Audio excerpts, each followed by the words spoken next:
aku ya ora ngerti lek ning kene iki mau ki sing kuwi anak kodhok karo turu keton. Hei! Kowe aja ngomong anak kodhok, sikat tenan kowe. Kodhok sapa ora anak kodhok? Percil. Lah iya percil anak apa? Kodhok. Lah iya, ora gelem ya. Alah kowe kodhoke wane lus. Apa kowe iki wong gedhi tok ngalor ngidul nggoni teletong. Terus aku gedinya apa? Aku gedinya apa?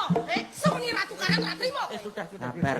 Ora iso ngono. Aku lah ngertiane awakmu mudhun aku. Lah sing sudi nek kowe iki ya sapa? Sing sudi kuwi nek kowe ya sapa? Aku rene iki request budhok. Sing request lho aku ki lho Pak Narto. Narto ya Pak Narto kancaku. Lah kenapa kok rene? Lah kowe sing baik. Aku ora sudi ketemu. Mandek ora rambut tak uantem tenan lho.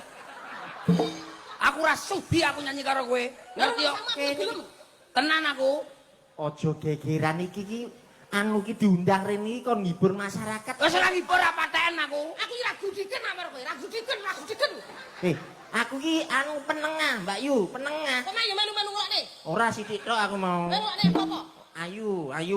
Ora mau Jarene bintang tamu. Ora. Rata. Mau kono lek ngarani jare alah iki sinden sing iki awake gawedhe kaya tong. Tong apa to? Ya kaya tong ji. Muni ngono? Heeh. Ki lambene iki lho sing rusak iki. Lah apa? Ora Mbak Yu. Kowe duit ta kowe duit ta karo Lah ya kudune dirimu to Kak. ora mungkin percil duet karo Lucy Brahman. Lah aku yo najis mugolat. Ledok kowe. Najis yo najis. Ning aja nyiprat ning kancane. Bengi ora Wis montrak. to. Khusus bengi iki khusus ning gone daleme Pak Narto wis to sampean sing ngakur sing. Ora iso. Ora khusus-khusus. Titenono kowe. Sampai kowe liwat omah ngarep omahku, enek selorot nyantet nenun. anakku dolanan kembang api. Celut. Kowe ora ngerti. Bapak Narto ngerti aku sih. Hei, Pak Narto iki kancaku. Kancamu tapi kan kowe ora les sajen.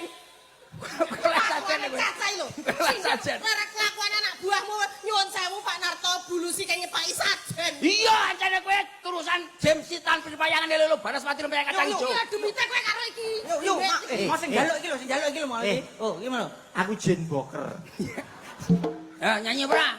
Kowe nyanyi ora ning kene? Tembang sing apik lah iki tembang. Mbok yo eling nalika jaman sampean isih enom kabeh kae, tau pacaran. Bayu! Aku lho sabar rabi karo iki, anake metu perocot tak idek tengelke jelek. Tak oklek-oklek anake kok tak jur, tak gajane pentol tak pangan tak telekne ning kono pisan. Lah aku kon rabi karo kepilah rabi karo wedhus. Wedhus, aku timbane rabi karo kirek, aku wedi karo kirek aku.